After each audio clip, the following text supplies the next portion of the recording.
all over to you. Thank you. Thank you. Thank you, Parag bhai, Jain bhai, Mayank bhai.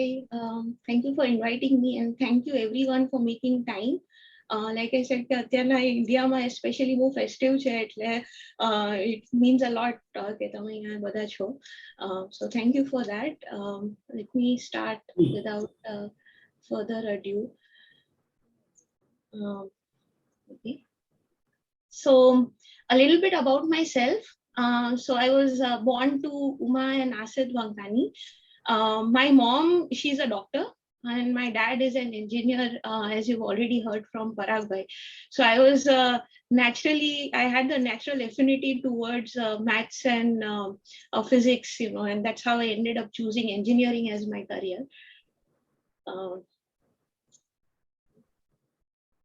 Oops, sorry. Yeah. So I've been brought up in Rajkot, and the place that you're born and brought up in plays a huge part of your identity. And I'm really grateful for all the experiences that I've had, and they definitely shape my personality today as well.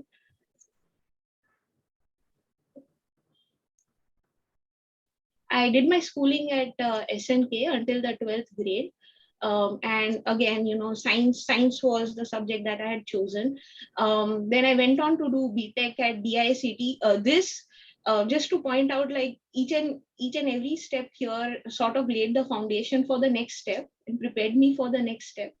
And one of the greatest ones that I feel is DICT, because કોઈ બી તમે કોલેજમાં જાઓ ત્યાંનું alumni network plays a huge role, and our industry is so small that networking is everything.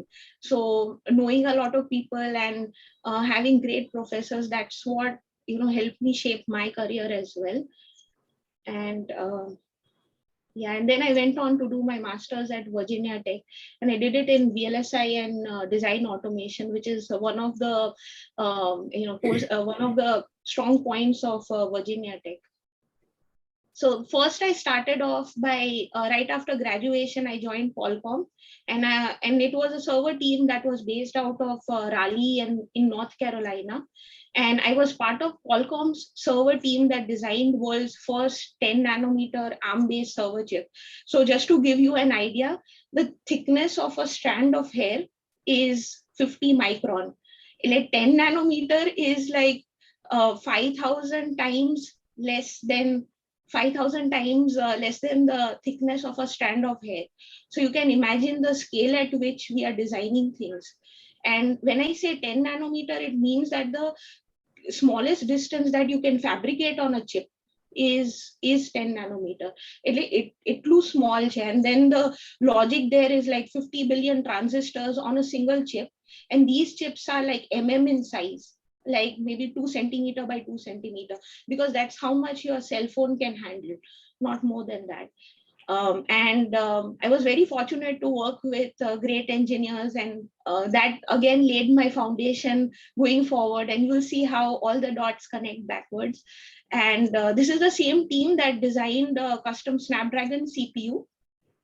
And these CPUs are, the brain of OnePlus, Samsung, Vivo, Redmi, Xiaomi, in fact, even Pixel 1 to 5.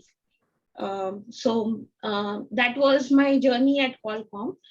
And then I was briefly at Nvidia. So again, I've been very lucky, and I think once we go through the presentation, you'll see that I've been able to cover the entire gamut of CPU, GPU, and TPU, and I'll go through the differences between them.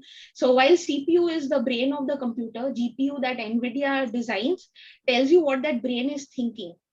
And so I worked on state-of-the-art ML AI chip, which is based on Nvidia's Ampere microarchitecture. So most companies, they follow a TikTok model, which means that 1 year they come up with a new architecture, the next year they move it to a more advanced technology node. Rather than say 10 nanometer, they'll go to 7 nanometer and try to fit in more logic on the chip. GPUs find a lot. GPU stands for graphical processing unit, and they find applications in machine learning computation. So basically, GPUs are very highly parallel. એ લોકો એક સાથે જેમ ઘરે બધા women multitask કરે છે એ રીતે GPU multitask કરે છે, બહુ જ એક સાથે ખૂબ બધું કામ કરી શકે છે. And machine learning computation is very data intensive. એટલે એમાં કન્ટિન્યુઅસલી મશીને રિયલ ટાઈમ બધું શીખવાનું છે અને એના બેઝિસ ઉપર એમને ચેન્જીસ કરી અને they have to feed it back. So machine learning computation is one. Then second one is server farms. So ઘણીવાર એવું થાય કે it's not a good return on investment to buy a GPU. For instance, if you need multiple GPUs, right, then in that case you can rent out a portion of the server farm. Then there is cloud computing. So AMA especially, આજકાલ you might know that there is a lot of the medical applications where there is a lot of real-time data that is required. For example, there are robotic surgeries that are getting done, or there are remote surgeries that are getting done. In both these cases, you cannot afford to miss a pixel of data. And there's a lot of real-time data that is being shared, and so GPUs definitely find an application there too. Then the other one is crypto mining. So again, cryptography is huge, and it's coming up in a big way, and there's a lot of data that you need to mine to actually get to do crypto mining. So again, it finds application in crypto mining as well. Then another interesting one is gaming. So especially if there are any gaming fans online, you would have noticed that there are a lot of advanced techniques in gaming, and it has come such a long way. હું જ્યારે નાની હતી, I remember playing Mario and Luigi with my dad, અને એ નિન્ટેન્ડોના machine ઉપર હતું જે બહુ એટલું આટલા સારા ઇમેજીસ નહોતા જેટલા હવે દેખાય છે, and it looks very real now and everything's 3D. And not just that, they are coming up with technologies where for example rotoscoping કરીને એક technology છે કે જેમાં they also show how the shadow moves. So like when a player moves, the shadow also moves. So all of this is huge amount of image processing and data processing. So again, GPU finds an application there. Then there's video editing and 3D graphics and rendering. So you'll be surprised, but Oscar actually has a category for technical contributions, and Nvidia has actually won Oscars for that. They have contributed to even the animation industry in a huge way. So that was my journey at Nvidia. And then I was very fortunate to sort of get an opportunity to work at Google. So when I started at Google, I worked for the consumer hardware division. So just to give a little background, the chips that will be going into the phones this year have actually been designed 2 years back. So the engineering industry is actually always working a few years ahead of where the actual timeline is, because you need to get the chip ready, chip design, and then you need to test it out. Then the software team comes in, and then they lay their software on the hardware to make sure it's working well. And then eventually it goes through a lot of alpha testing at Google itself.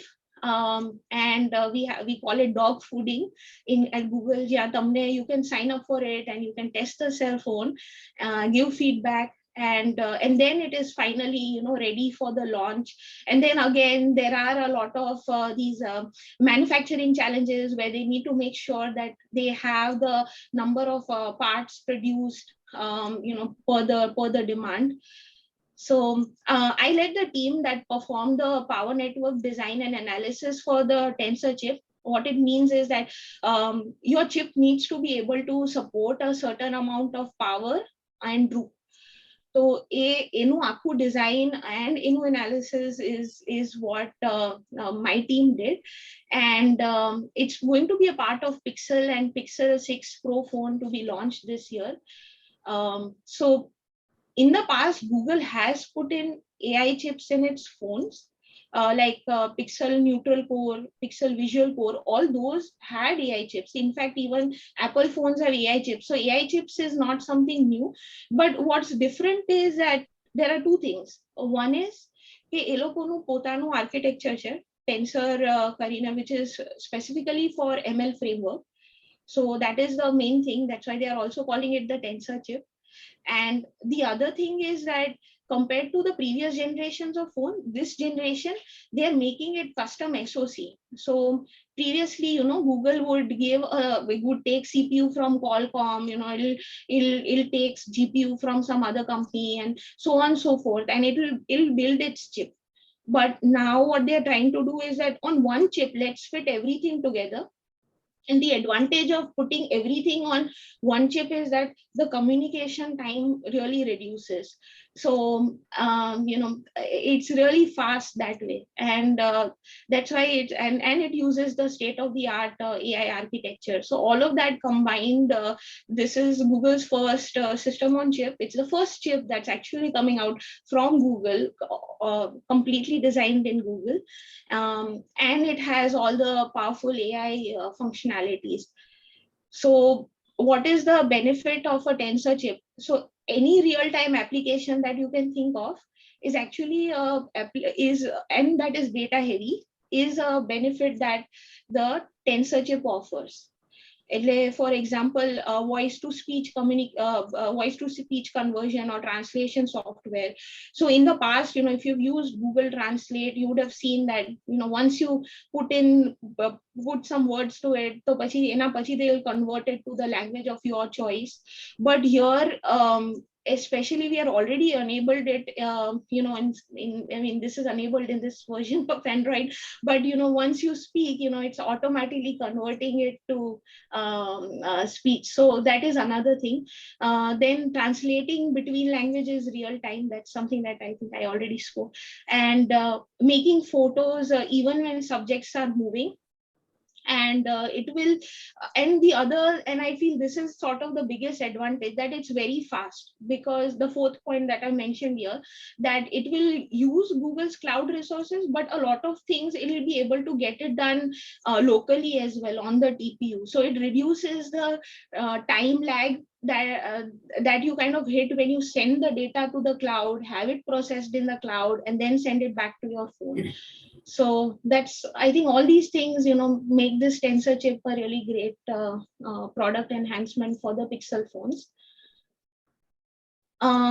So what is the product cycle like? એટલે આટલું બધું chips બોલતી હતી, what are chips? એટલે કાતરી નથી એમ અહીંયા દેખાય છે એવું નથી, but it does derive its name from there. So it's called a wafer. So this is what the foundry gives us back. So basically there are two steps to chip design. I mean, there are sub steps, but there are two steps. You design the chip and you have it manufactured, right? So badi companies પાસે fab labs નથી હોતી જ્યાં manufacturing થાય છે, because they are very expensive, and you also have to keep on maintaining them. In the sense કે આજે 10 nanometer કર્યું, next time 7 nanometer કર્યું. So these are all very different technologies, different metal stacks. એટલે એ બધા માટે બહુ research development જોઈએ, which is like a whole another business unit. એટલે we have dedicated foundries that do that. There's TSMC, which is the Taiwan Semiconductor Manufacturing Corporation. It's based in Taiwan. Samsung ni છે પોતાની. Then Intel also has its own. So there are some companies that have their own fab labs, but this is essentially called a wafer. This is a piece of silicon that the foundry sort of manufactures based on your design. અને પછી આ જે બધા parts દેખાય છે ને, smaller, these squares, these are called dies on the wafer. And so each of these dies is a design that you've made. So they actually lay out your design in this structure, then that eventually forms a wafer. And that's why having a good design, sari yield, all of that is important. Because say for example, if there are like 150 I'm just throwing a number here, but say there are 150 dies on this wafer, then not all of those 150s will be working. In fact, in industry, when you have multiple cores, they also bin the chips. Okay, this chip is working 50%, this chip is working 70%, this chip is working 100%. So all the cores are working, some cores are working, very few cores are working, and then they price it accordingly. That's called binning. This is called a wafer, and the wafers have individual dies on them, which is nothing but your design.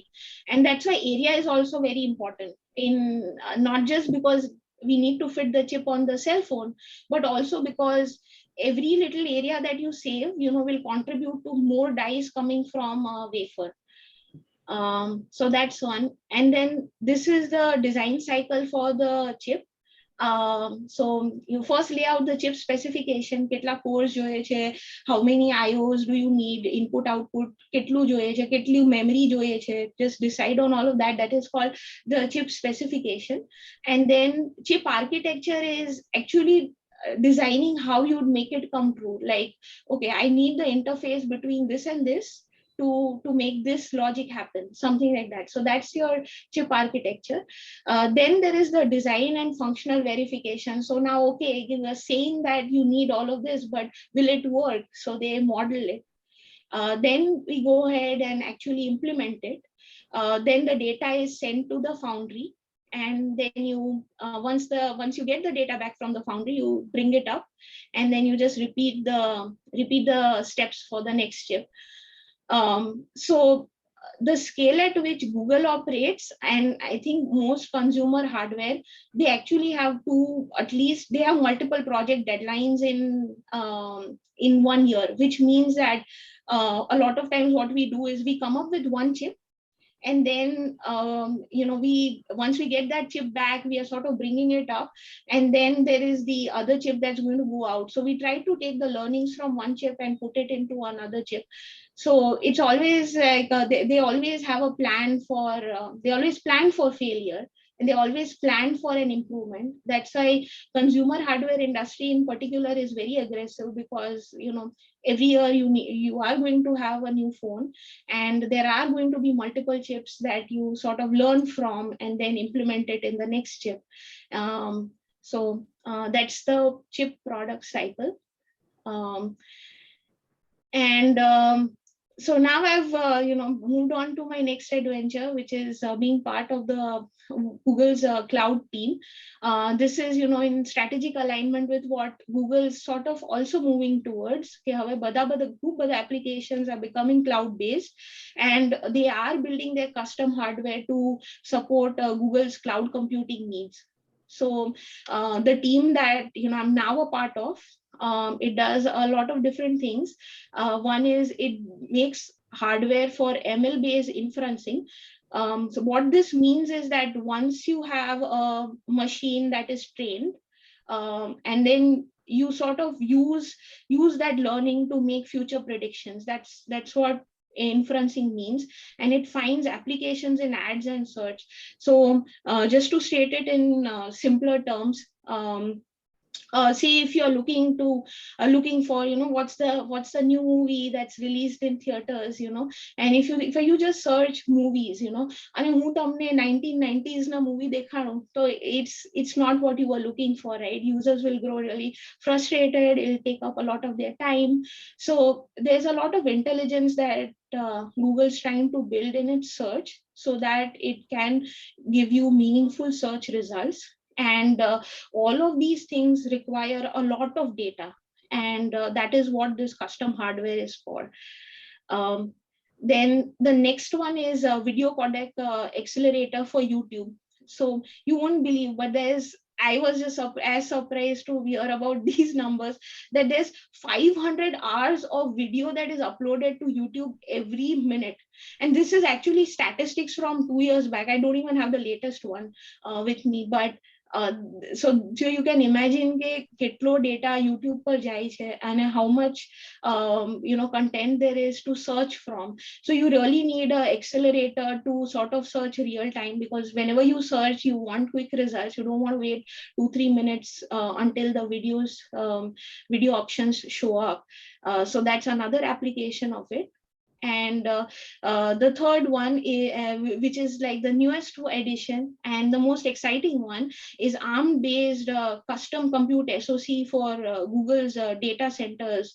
So up until now, Intel has been the king of data center businesses. Any big company that you take, you'd see that they definitely have Intel servers because they have years of experience into it, and it is based on Intel's architecture. So now, why are people designing their own, right? You'd think cost is definitely a factor, but more importantly, people want something that's more custom and ARM based because it's very low power. Just like ARM architecture is being used for cell phones, it's also being explored for data center servers. Anyway, I think I was going to go to this slide, so I'll just finish talking about the other one. So yeah, it's very low power. There's a huge amount of cost that is associated with keeping the heat from the data centers low. So there are data centers that Google has built underwater, Antarctica mache, everywhere. So cooling liquid to tons and tons na gallons ma use થાય છે just to keep servers from overheating. એટલે power is performance is the king with servers. Like mobile ma એ લોકો they shoot for low power and all of that. Servers ma એવું નથી કરતા. They take more freedom there. They prioritize performance, but even then they do try to bring the cost down and have something more custom there, which is what Google is doing. So this is the first time they are venturing into that business. We are already on this slide. So I was going to talk a little about the work culture at Google. एक word છે which is very commonly being used at Google, which is called being googly. And what being googly means is that these are the points that I've listed. You have to thrive in ambiguity. As engineers, બધા problems બહુ well defined नहीं हुए when you're working on it. So you have to have the ability to thrive in ambiguity, figure out how to do this, or even define things. So that is one. You have to always, you must value feedback. That's the only way you can grow, the product can grow. And that's why we have teams, right? So that we are not working in silo. We are taking everyone's feedback and improving upon it. Then this third one is the one that I find the most differentiating about Google from all the other companies that I worked with, that a googly person challenges status quo. બીજા બધા companies જેમાં મેં કામ કરેલું છે, I always noticed this one thing, that they always had a level of hierarchy. Where I could never imagine going 3 levels up and talking to a senior director or a senior VP for that matter, and discussing with them what's next in line or what's the roadmap like for the product. But Google really empowers you to do that.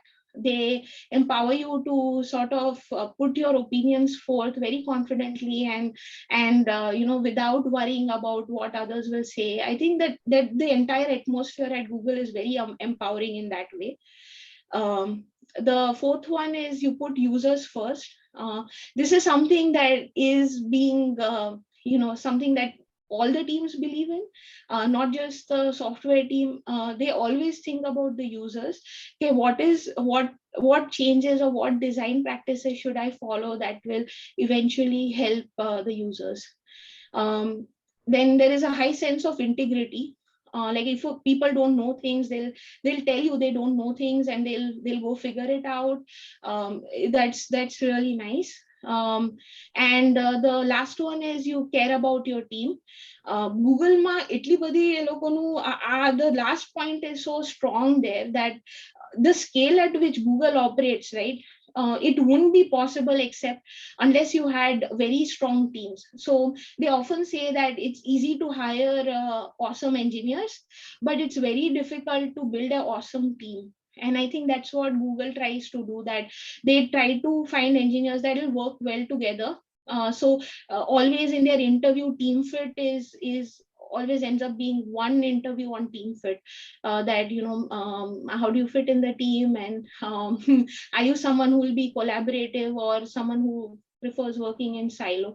So even for the chips that we are designing, right, there is a team that defines a specification, there's a team that designs it, then there are foundry partners that you work with to manufacture those chips, then you bring up the chips, then you give it to the software team to put their software on it, then you give it to the dog fooding team and who does all the alpha testing for you, then you eventually give it to the product team that's going to, and who's going to work with the marketing team to market it, come up with a timeline. So there are just so many people involved. There are nearly 1,000 plus people easily just in the consumer hardware division, and I'm just talking hardware, I'm not even talking software, because that's a separate Android team, which again works with the photos team to integrate their latest. So the scale at which Google operates, you really need teams to work very efficiently with one another. So that's a big plus. And everyone at Google wears multiple hats. They trust you to do things you've never done before. When I joined Google, the part that I was involved in, I did not have a very strong experience in that. I had some background in it, but they trust you to sort of deliver on that. So everyone gets to wear multiple hats. The hiring process is very unbiased, and it favors ability over experience. So one of the hiring trainings that I've gone through, I've noticed that during interviews, we always refer to the person as the candidate. We don't put he or she or his or her there. So the hiring committee, when they look at the feedback that the interviewers have given, they have no idea what gender, what age, nothing. They just have an idea about your ability to do things based on the feedback that the interviewers have given. So they try to keep it really unbiased. And Google has a very collaborative work environment. So there are no cubicles or specific offices. It's a very agile work environment. In fact, with this new hybrid model that they're trying to come up with during COVID times, they're going to have sort of a plug and play model where you can just reserve a seat somewhere, just plug in your laptop there and start working. So they want a collaborative environment. So they don't have cubicles where you are sort of, siloed into one place. And Googleplex has a lot of recreational facilities. As you can see in this picture, we have these colorful bikes to go from one place to another within the Mountain View campus. The picture on the top shows the lady going down the slide to go from one level to another. And the third one is my favorite eating place at Google, which is called Badal. It's an Indian restaurant, and they serve you a la carte menu. And there are a lot of other things too, like gyms, massage rooms, snack rooms, or micro kitchens, and it's a very dog friendly workplace as well. So but above all, I feel like as a company, Google really cares for its employees, and I've been really happy working here so far. So I just thought, as I end, I'll put a slide together just to share the things that I've learned in my career, and things that I sort of always remind myself as well, so that I stay to it. So one is that perfect is the enemy of good. Given our product timelines, right? There are two chips that go out in 1 year. You may not have time to perfect everything.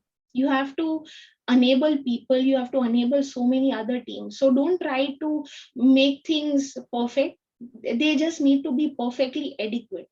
So while execution is important, delivering on time is also extremely important. So perfect is the enemy of good. Attitude of gratitude, like I said, that one of the googliness attributes is to show that you care about the team, and that comes from comes from an attitude of gratitude, and it just makes a person very easy to work with as well. And I would say that just don't practice this at work, practice it at home as well. I do that a lot. I feel very grateful for all the support that I've had from my parents, in-laws, my husband.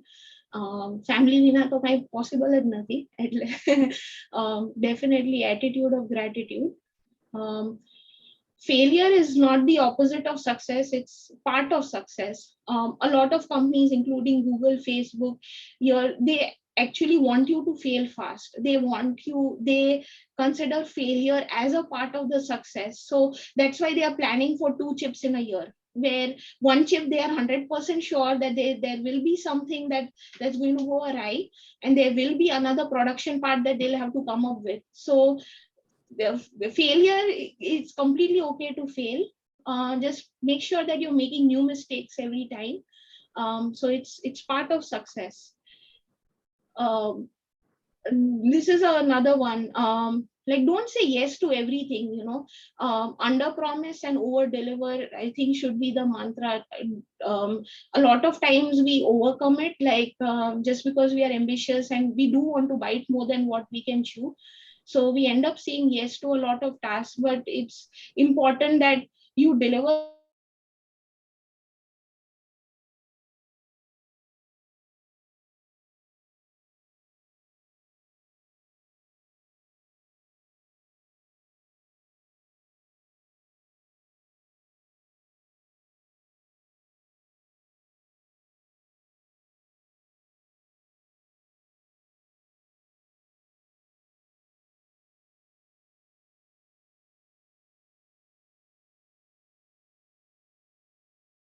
end of my present.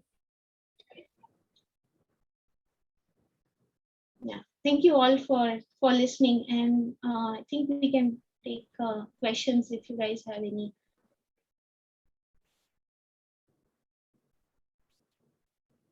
Hello.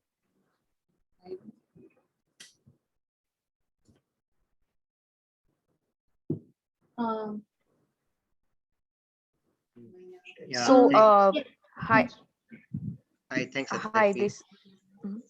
Yeah, Mayank bhai, are you? Yeah, I had a quick power failure. Sorry, I had to return. Yeah. Yes, yes. Thank you so Yeah, much, yeah, but no issue. Hetaswi. Yeah. And yeah, Hetaswi, we really appreciate both your sharing your experience and knowledge, and your being so modest about your achievements. Uh, before we take on questions, quickly, we have Ronak Bhai from Rita, the association here. So, Ronak Bhai, is there something you would like to talk about, and how does the industry look at this? Yeah, actually, we are on the software side. So Okay. more or less, we are expertise in the software. But today's session from Hetaswi was very much insightful for all of us. And actually, how the hardware works behind the software. Knowing this architecture reveals our vision of developing softwares, and we can just imagine how the architecture on which the software has been built and it's working. So it was a great session from the Hetaswis side. And before we have Mr. Anis Parikh from our association. So I would request him to share his views as well. So Anish bhai, are you there? Yes, Ronak bhai, I'm here. Thank you very much, everyone. But I think let's first have question and answers. Then I will share my thoughts in the end. Thank you. So Jain bhai, let us take the questions that we have from the audience to Hetaswi, so that hello. Yes, Mayank bhai. So, like, Yes. questions, like, I have not seen any question, but is one question is from my side. I have posted earlier. So, Hetaswi, like, as Sure. you said, like, engineering industry are running ahead of the time. What is your feel about the education system in India?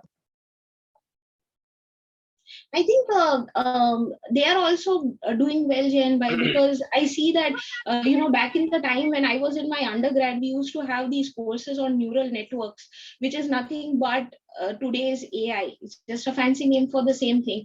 So a lot of universities are now sort of identifying the need for this advanced curriculum, and especially the US universities na ghana bada courses jo so to they have a dedicated branch, just like back when I had done my masters, we had VLSI and design automation. They actually have a branch for AI and machine learning. So education is very much in keeping pace with industry in that regard.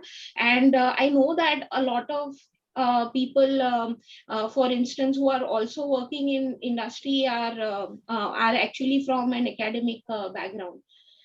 Okay, So thank you. definitely, I think academia is doing a great job keeping up with industry. Again, one thing to note is that a lot of time industry has a lot of, they have deep pockets, right? So they are able to invest in some sort of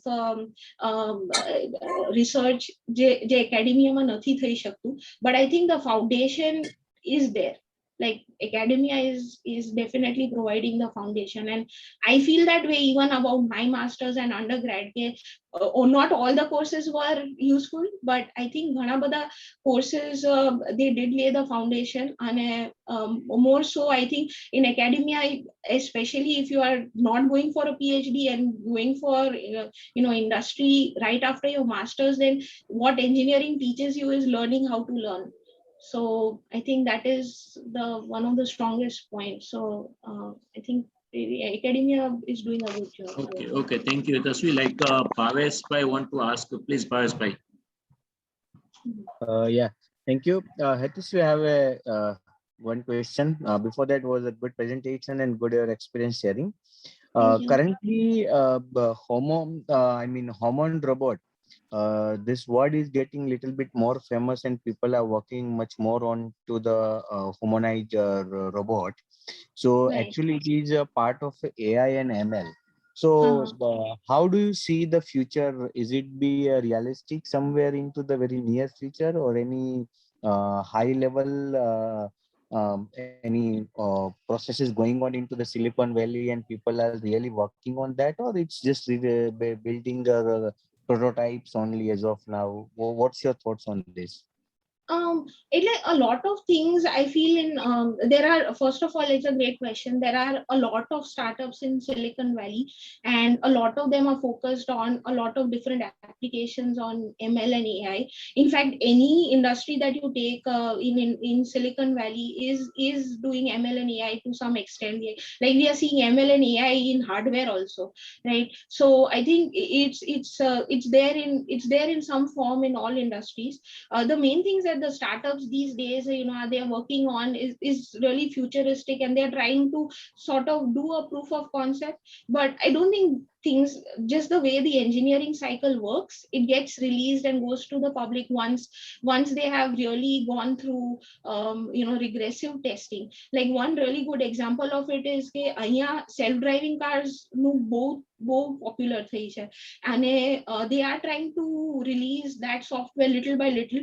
Like for example, if you take Tesla, right, તો એમાં એ લોકોના કારમાં એવા અમુક એવું સોફ્ટવેરમાં intelligence છે કે even when you lift your hands up from the steering wheel, it will kind of balance itself and it will guide you and drive. But fully self-driving car, they have not released to the public yet because they don't want any accidents to happen, things like that.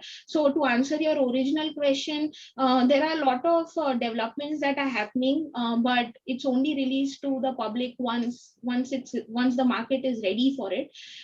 Another good example is all this image rendering and all of that. Particularly Elon Musk એ બહુ બધા એવા startups fund કર્યા છે જે આવું બધું કરે છે. And I was just reading up an article and discussing with a friend recently as well on the same topic કે એ લોકો હવે એવું કરે છે કે the minute you describe something, right, it automatically builds an image for it, which is so cool કે આ બધી slides મેં પોતે બનાવી છે, but I could have just said lessons learned in my career, and એ લોકોએ પોતે જ proposals આપી બનાવી દીધી હોત. એટલે just to give an example, like there are a lot of futuristic developments similar to what you mentioned, but they don't make it to the market until they have gone through the entire product cycle, been rigorously tested, because the margin for error is very less in market. Like even for the cell phones, that I've been working on, agar koi ema power hungry device market ma avi gyu, to people would not buy it, right? So they are very careful about that. So I think whatever you're hearing is right. People are working on different things, but it doesn't get into the market until the company is confident the product is ready for launch. Okay, thank you. Thank you. Like Tejas Chasani want to ask you, like, how does Google track the performance and how do they motivate the employees to achieve the kind of moonshot goals?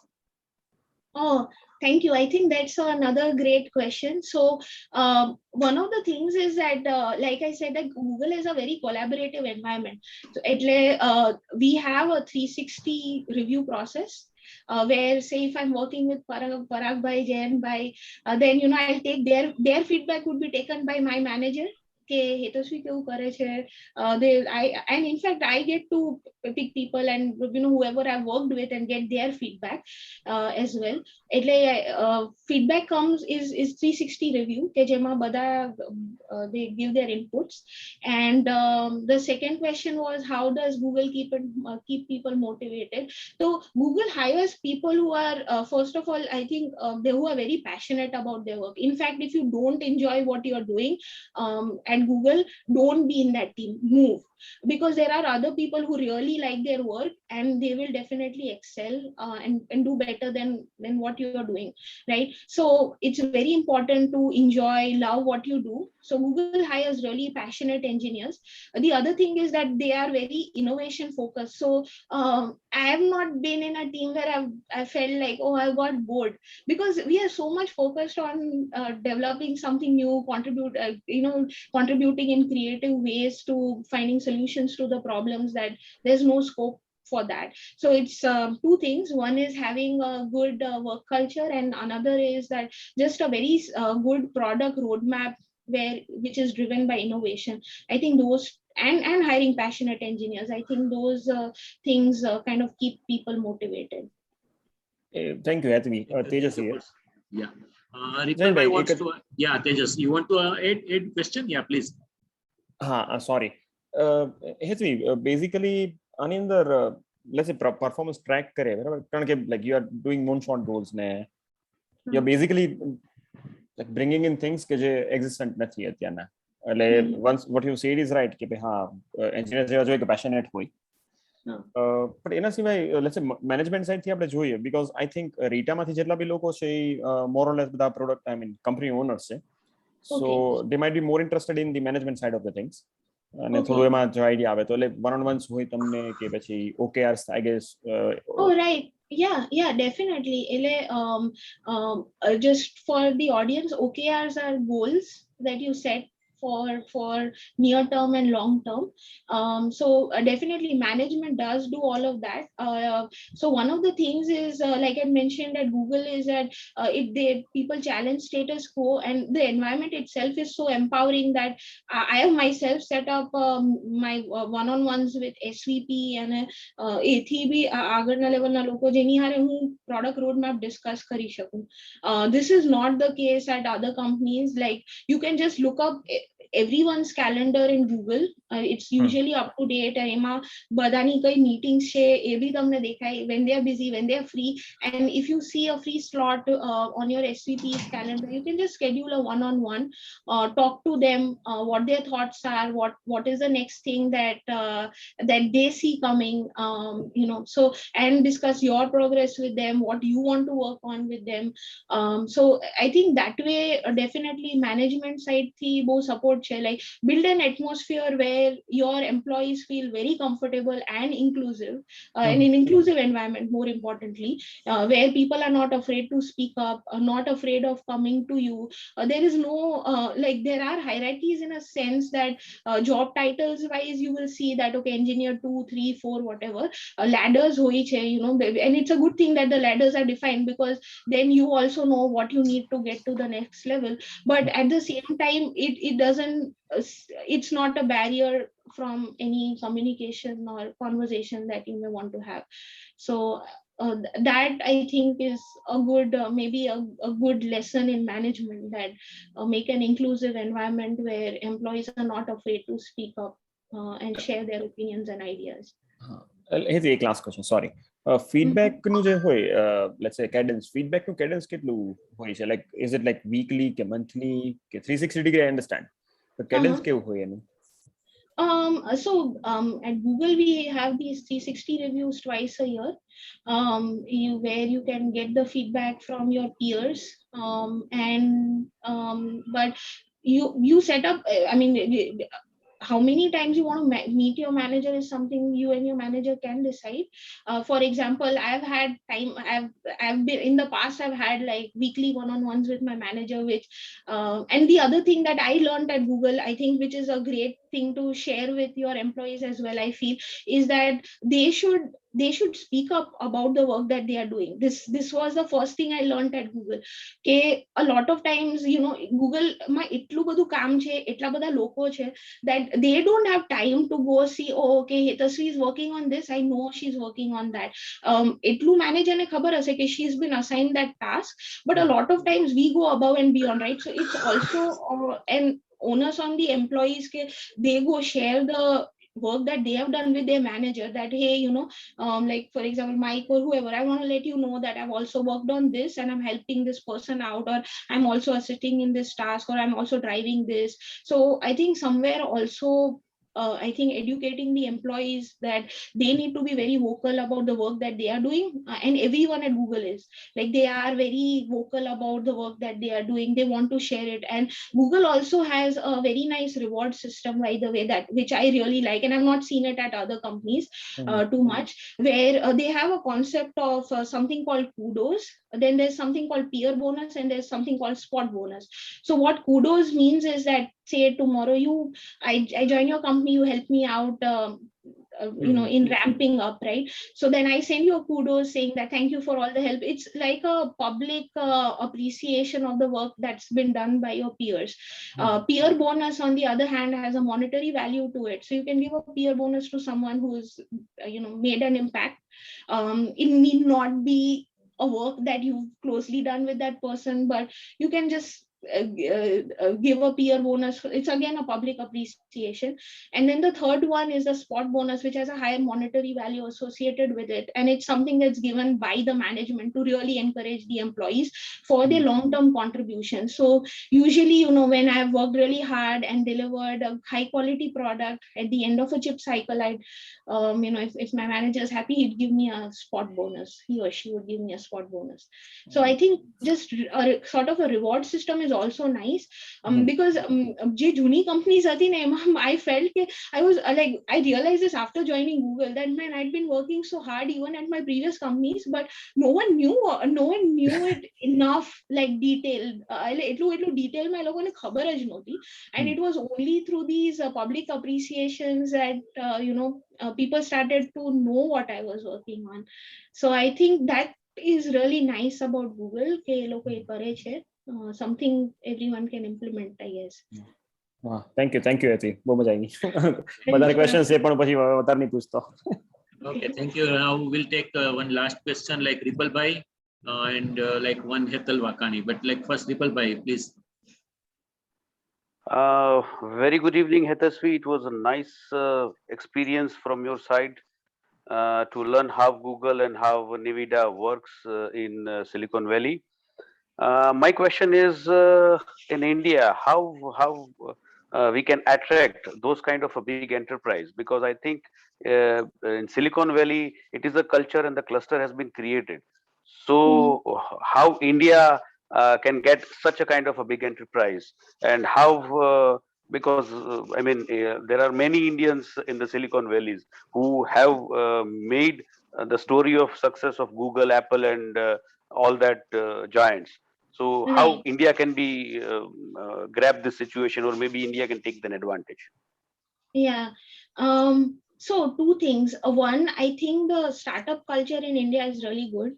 I've been hearing from a lot of friends who are actually working in Bangalore. Okay, there are a lot of good startups now in Bangalore too, and I know that a lot of US companies who have acquired startups in India as well, like Instagram recently did acquire another a company that was working on a very specific software feature that they needed. So I think they are doing really good work already. In terms of attracting the talent, one difference that I have seen in the work that's being done in US versus the work that and so by the way, before I came for my master's here, I had done a small internship in India in Bangalore for 3 months, and just based on that experience and based on what I see with my India counterparts, one thing that I notice is that in especially like engineers at Google is hiring, right? They are very driven, passionate, more about the work than anything else. Like tomorrow, like for example, right, the entire Google had been working from home for the past 1 year, right? But that did not dip the product. They did not dip the deliverables that the teams delivered. And the reason was, so the reason why people like Google is not just all the fancy things that come with it in terms of recreational facilities and all, but it's truly the quality of work that you do and driven by innovation. So I think as long as if you can offer engineers that sort of a role where they can wear multiple hats, because that's a limitation that I see right now in the team that I work with in India, I worked with in India, I should say, in the past, is that they have very specific roles. And I would not want to be in such a situation, because I enjoy learning the full gamut of things. Only then you can contribute, right? It's like તમને દાળ બનાવવાનું કે દરરોજ દાળ જ બનાવવાની હોય તો there's little innovation that you can do. But તમને કાલે એમ કે make dal as well as make rice, then you can come up with khichdi, right? Otherwise you can't come up with khichdi. So it's something like that just the ability to wear multiple hats, I feel to me that part is missing for me in the industry in India, which I wish the software companies and the hardware companies can offer eventually. Thank you. Thank you. Thank you. Like last question from Hetaswi Vankani. Hetal, please.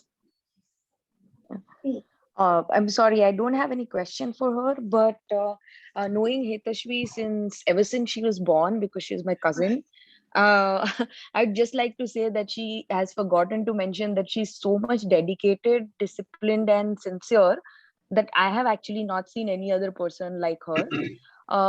એ જે dedication થી બધું વાંચે અને બધા dedication થી જે બધી વસ્તુ કરે, it's hats off actually. It's her sheer hard work, and at every stage, not just like working at Google or Nvidia or anywhere, even at her undergraduate studies or her master's studies, or even in school, like you would see her that she's very sincere and disciplined in her work, and she would actually finish something that she started off and not leave anything midway. So that's one thing that has that's her personality, and that is probably one part which has helped her move on and achieve so much. Thank you for sharing that, and we really like see in this half an hour time also how she was dedicated in entire preparing her journey, and how dedicatedly she works, and she did sincerely give the reply of every questions. So this is matching, your observation is matching perfectly. Thank you for sharing this insight of her. Thank you so much, Hetal. I think family is always the strongest supporter and cheerleader, right? And I keep saying that family vina to kai possible જ નથી. એટલો બધો support જોઈએ એવું છે એમ કે like you can't do anything alone. Like there are times when it's difficult to make a decision, and I know that my husband, who also has a tech background, he gives his inputs. My in-laws are here, so a lot of times when I'm working really hard, they are taking care of the home. And my parents obviously like નાનપણથી એ લોકોને પુશના કારણે જ હું અહીંયા છું. So I think my mom and my dad, hats off. I think family વિના તો possible જ નથી, and they're our strongest cheerleaders. So Thank you for wonderfully answering question of all. Now over to you, Mayank bhai. Yeah, okay, fine. I think it was a wonderful session, and we can't thank you enough, Hetaswi. Jaydev and Nandani, are you around? We just wanted to also acknowledge your presence. And finally, for a vote of thanks, we have Anish Bhai Parikh, who is heading Trinity Uniceps. So over to you, Anish Bhai. Thank you, Mayank Bhai. I'd like to thank Rajkot Chairman Sir and President Sir for this arranging this wonderful event. And thank you, Ms. Hetaswi, for sharing your wonderful journey and make us understand this complex subject in very simple terms. I personally really enjoyed the lesson you said in the last, because and especially I loved the second lesson, that attitude of gratitude. That's really wonderful. So we all RITA members are really grateful for such an event, and we hope that in future keep inviting people like us. In the last, I would like to thank all the participants for attending and making this event successful.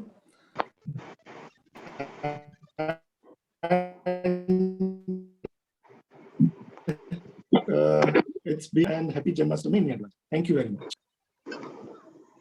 Yeah, thank you all for making time, and thank you RMA for organizing this. Happy Janmashtami to all of you. Bye-bye. Bye. Bye. Thank you. Thank you. Bye. Thank you so much, everyone. RMA. Thank you, Rita. Thank you, you. Parag Bhai. Thank you, Bhas Bhai. Thank you. Thank you. Thank you, Jain Bhai. Thank you.